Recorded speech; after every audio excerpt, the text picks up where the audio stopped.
Pendemo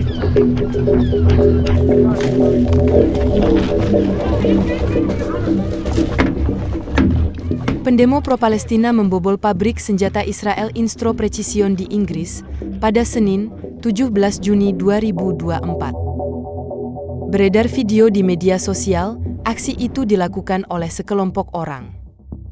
Mereka tampak menerobos 3 pagar keamanan dan mendobraknya menggunakan linggis. Setelah berhasil masuk, para aktivis pro-Palestina itu menyusuri setiap sudut pabrik dan menghancurkan mesin, peralatan serta seluruh suku cadang yang ada di dalam pabrik tersebut menggunakan palu.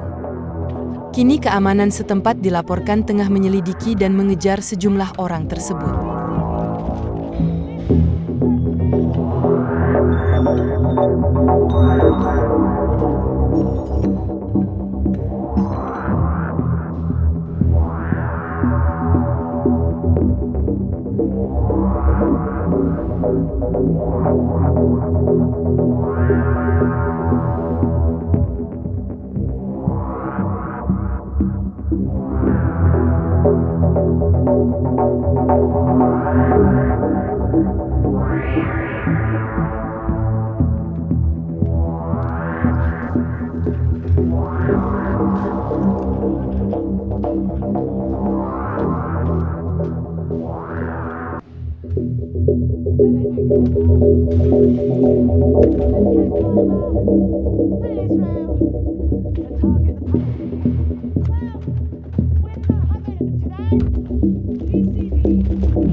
Download Tribun X sekarang, menghadirkan lokal menjadi Indonesia.